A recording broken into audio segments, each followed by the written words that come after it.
எல்லாருக்கும் வணக்கம். நான் உங்கள் அஜய் பேசுகிறேன். பி ப்ரௌட் தமிழா சேனல்லேருந்து. இன்றைக்கி நம்ம எதை பற்றின வீடியோ பார்க்க போகிறோன்னா, தமிழ்நாட்டில் பெண்களுக்கு எதிராக நடந்த ஒரு மிக கொடுமையான சம்பவத்தை தான் நம்ம இன்றைக்கி இந்த வீடியோவில் பார்க்க போகிறோம். ஸோ ரீசெண்டாக நம்ம எல்லாருமே பெண்களுக்காக வேர்ல்டு உமன்ஸ் டே அப்படின்ற ஒரு நாளை ரொம்பவே அற்புதமாக செலிப்ரேஷன் பண்ணோம். ஆனால் அந்த செலிப்ரேஷன் முடிவடைறதுக்குள்ளே ஒரு மிகப்பெரிய கொடுமையான சம்பவம் பெண்களுக்கு எதிராக தமிழ்நாட்டில் நடந்திருக்கு. இந்த சோக சம்பவம் தமிழ்நாட்டில் இருக்கிற பொள்ளாச்சி அப்படின்ற ஒரு இடத்துல நடந்திருக்குது.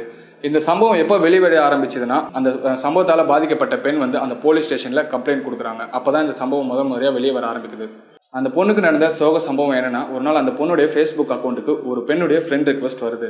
அந்த ஃப்ரெண்ட் ரிக்வெஸ்ட் ஒரு பெண்ணுடையதுன்றதுனால இந்த பொண்ணு அந்த ஃப்ரெண்ட் ரிக்வெஸ்ட்டை அக்செப்ட் பண்ண ஆரம்பிச்சிடுச்சு.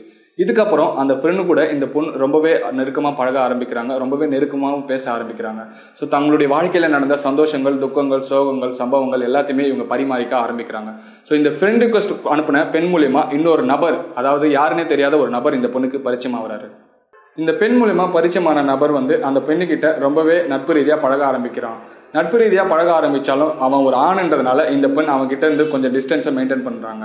இருந்தாலும் இவங்க ரெண்டு பேரும் தொடர்ந்து பேசிக்கிட்டு இருக்காங்க. அதுக்கப்புறம் என்னன்னா, இந்த பையன் அந்த பொண்ணு மேலே அன்பை வெளிப்படுத்துறான், அதாவது தன்னுடைய காதலை வெளிப்படுத்துறான். இருந்தாலும் அந்த பையன் யாரு என்னன்னு தெரியாததால அந்த பையனை பற்றி இந்த பெண்கிட்ட விசாரிக்க ஆரம்பிக்கிறாங்க. இந்த பெண்ணும் அந்த பையனை பற்றி ரொம்ப நல்ல முறையில் அந்த பொண்ணுகிட்ட சொல்கிறாங்க. இதை கேட்டதும் அந்த பெண் அந்த பையன் மேலே ஒரு நம்பிக்கை ஏற்படுது. அந்த பையன்கிட்ட மறுபடியும் நட்பு ரீதியாக ரொம்பவே ஆழமாக பேச ஆரம்பிக்கிறாங்க.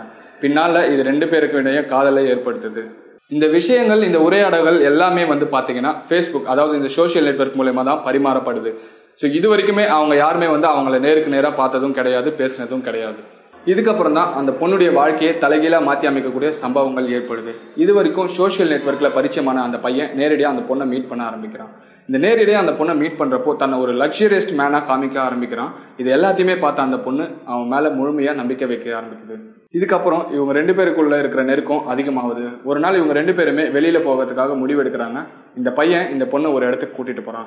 இந்த உள்ளே கூட்டிகிட்டு போகிற வரைக்கும் அந்த பொண்ணுக்கு அதனுடைய வாழ்க்கையை மாற்றி அமைக்கக்கூடிய ஒரு மிகப்பெரிய அதிர்ச்சி அளிக்கக்கூடிய ஒரு சம்பவம் அங்கே காத்திருக்குதுன்றது அந்த பொண்ணுக்கு தெரிய வரல. இந்த பெண்ணும் இந்த பையனும் ரெண்டு பேரும் உள்ளே போகிறப்போ, இந்த பொண்ணு உள்ளே போனதுக்கப்புறம் அந்த பெண்ணை சுற்றி கிட்டத்தட்ட ஒரு 5 பேர் அங்கே நின்றுட்டு இருந்ததை அந்த பொண்ணு பார்த்துருக்கா. இதை பார்த்து ரொம்பவே அதிர்ச்சி அடைந்த அந்த பொண்ணு அதுக்கப்புறம் அந்த ரூமில் இருந்த எல்லாருமே அந்த பொண்ணை பாலியல் வன்புணர்ச்சி செஞ்சுருக்காங்க. அந்த பாலியல் வன்புணர்ச்சி செஞ்சது மட்டும் இல்லாமல் அதை ஒரு வீடியோவாகவும் எடுத்து வச்சுருக்காங்க. அதுக்கப்புறம் அந்த பொண்ணு யாரை தன்னுடைய காதலனா நம்பிக்கிட்டு இருந்தாலும் அந்த பையன் இது வரைக்கும் நீ பேசிக்கிட்டு இருந்த பொண்ணு, ஃபேஸ்புக்கில் பேசிக்கிட்டு இருந்த பெண்ணும் நான் தான், இப்போ உன் எதிரில் நின்றுட்டு இருக்கிற பையனும் நான் தான் அப்படின்னு சொல்கிறான். அப்போ தான் அந்த பொண்ணுக்கு உண்மை தெரிய வருது. அந்த பெண் மாதிரி பேசிக்கிட்டு இருந்த ஃபேஸ்புக் ப்ரொஃபைல் ஒரு ஃபேக் ஐடின்னு சொல்லிட்டு. இதுக்கப்புறம் அந்த பொண்ணுக்கிட்ட இவங்க மிரட்ட ஆரம்பிக்கிறாங்க.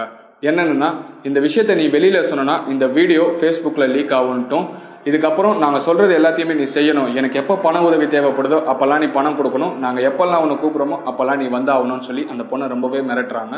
இந்த பொண்ணும் வேறு வழி இல்லாமல் அப்போ அதுக்கு ஒத்துக்குது. இந்த நிகழ்வுகள் எல்லாம் நடந்த பிறகு தான் இந்த பொண்ணுக்கு ஒரு விஷயம் தோணுது. இந்த நிகழ்வு தனக்கு மட்டும் நடக்கல, இது மாதிரி பல பொண்ணுங்களுக்கு இந்த விஷயம் நடந்திருக்கு அப்படின்றத அந்த பொண்ணு உணர ஆரம்பிக்கிறான். ஸோ இந்த விஷயத்த அவங்க வீட்டில் சொல்லணும்னு முடிவும் எடுக்கிறான். இந்த விஷயத்த அவங்க வீட்லையும் சொல்ல ஆரம்பிக்கிறா. இதை கேட்டு அவங்க வீட்டில் இருக்கிறவங்க எல்லாருமே ரொம்பவே அதிர்ச்சி அடைகிறாங்க. ஸோ இதை என்ன பண்ணலாம், ஃபர்தராக நம்ம என்ன பண்ணலாம் அப்படின்றப்போ எல்லாருமே போலீஸ் ஸ்டேஷனில் கம்ப்ளைண்ட் பண்ணலாம் அப்படின்னு சொல்கிறாங்க. இது சம்மந்தமாக பாதிக்கப்பட்ட பெண்ணும் அந்த பாதிக்கப்பட்ட பெண்ணுடைய அண்ணனும் சேர்ந்து போலீஸ் ஸ்டேஷனில், பொள்ளாச்சியில் இருக்கிற ஒரு போலீஸ் ஸ்டேஷனில் கம்ப்ளைண்ட் கொடுக்குறாங்க. கம்ப்ளைண்ட் கொடுத்ததுக்கு அடிப்படையாக வச்சு அந்த போலீஸ்காரங்களும் அந்த நபர்களை குறிப்பிட்ட சிலரை கைது செய்கிறாங்க. ஸோ இந்த கைது நிகழ்வுக்கு அப்புறமா மறுபடியும் ஒரு 20 பேர் சேர்ந்த கும்பல் அவங்க அண்ணனையும் அந்த பெண்ணையும் தாக்குறாங்க. ஸோ இதையும் சேர்த்து ஒரு கம்ப்ளைண்ட்டாக அவங்க ஃபைல் பண்ணுறப்போ அந்த தாக்குன நபர்களில் சில ஒரு 4 பேரை சேர்ந்து அவங்களும் கைது பண்ணியிருக்காங்க போலீஸ்காரங்க. இந்த பெண் கொடுத்த கம்ப்ளைண்ட்டை அடிப்படையாக வச்சு விசாரிக்க ஆரம்பித்த போலீஸ்க்கு ஒரு மிகப்பெரிய அதிர்ச்சியான சம்பவங்கள் அந்த இடத்துல நடக்குது. என்னன்னா, இந்த குழு தனி நபர்களோ இல்லை ஒரு குறிப்பிட்ட 10 நபர்களோ சேர்ந்தது இல்லாமல் ஒரு மிகப்பெரிய நெட்வொர்க்காக கிட்டத்தட்ட 7 ஆண்டுகளாக தமிழ்நாட்டில் நடந்துகிட்டு இருக்கிறதா சொல்லியிருக்காங்க. இந்த குழுனால கிட்டத்தட்ட பல பெண்கள் இந்த சீரழிவுக்கு பாதிக்கப்பட்டிருக்காங்க. ஸோ அவங்களுடைய அந்த மாதிரி பாதிக்கப்பட்ட எல்லா பெண்களுடைய வீடியோக்களையும் எடுத்து வச்சு அவங்க கிட்ட இருந்து பணம் பறிக்கிறதும் அவங்கள சொன்ன நேரத்துக்கு சொன்ன மாதிரி வர வைக்கிறதும் தான் இந்த குழுவோட முக்கிய நோக்கமாக இருந்திருக்குது. இதை கண்டுபிடிச்ச போலீஸ்காரங்க அவங்கள செல்லில் அடைக்க ஆரம்பிக்கிறாங்க. இதுக்கப்புறம் சட்டத்தில் இருக்கிற பல ஓட்டைகள் வழியாக இவங்க வெளிவர ஆரம்பிக்கிறாங்க. இதுக்கப்புறம் என்ன ஆகுதுன்னா, அந்த அதாவது இந்த கம்ப்ளைண்ட்டில் மாட்டின ஒரு நபர் என்ன சொல்கிறாருன்னா, அவர் மாட்டுறதுக்கு முன்னாடி, அதாவது போலீஸில் மாட்டிக்கிறதுக்கு முன்னாடி ஒரு வீடியோவை வெளியிட்டிருக்காரு. அது என்னன்னா, இந்த சம்பவத்தில் தனக்கு மட்டும் பங்கு இருக்கிறதாகவும் மட்டும் இல்லாமல் இந்த சம்பவத்தில் பல பெரிய புலிகள், அதாவது அரசியல்வாதிகள் முதற்கொண்டு எல்லாருமே இந்த சம்பவத்தில் சம்மந்தப்பட்டிருக்கிறதா அவர் சொல்லியிருக்காரு. இந்த உலகத்தில் சாதிச்ச எல்லாருமே ஒரு பெண் மூலியமாக தான் இந்த உலகத்துக்கு வந்தவங்கன்றதை நம்ம மறக்கக்கூடாது. சோஷியல் மீடியா அப்படின்றது எல்லாருடைய வாழ்க்கையில் நடந்த வெற்றிகளையும் சந்தோஷங்களையும் மட்டும்தான் பகிர்ந்துப்பாங்களே தவிர அவங்களுடைய தோல்விகளையும் துயரங்களையும் அந்த சோஷியல் மீடியாவில் பகிர்ந்துக்க மாட்டாங்க. ஸோ உங்களுக்கு சோஷியல் மீடியாவில் உதாரணத்துக்கு ஃபேஸ்புக்கில் உங்களுக்கு சந்தேகப்படுற மாதிரி யாராவது நபர்கள் உங்களுக்கு தெரிஞ்சாங்க அப்படின்னா அவங்களை இமீடியட்டாக அந்த நம்பர்லேருந்து பிளாக் பண்ணிடுங்க. ஸோ இன்னைக்கு தமிழ்நாட்டில் 100க்கும் மேற்பட்ட பெண்களுக்கு நடந்த இந்த துயரமான சம்பவம் இனிமேல் எந்த ஒரு பெண்ணுக்குமே நம்ம நாட்டில் நடக்கக்கூடாது. அதனால் இந்த விஷயம் மூடி மறையிறதும் பூதாகரமாக வெடிக்கிறதும் நம்ம கையில் தான் இருக்குது. ஸோ அதனால் இந்த வீடியோவை முடிஞ்ச அளவுக்கு நீங்கள் ஷேர் பண்ணுங்கள். நன்றி, வணக்கம்.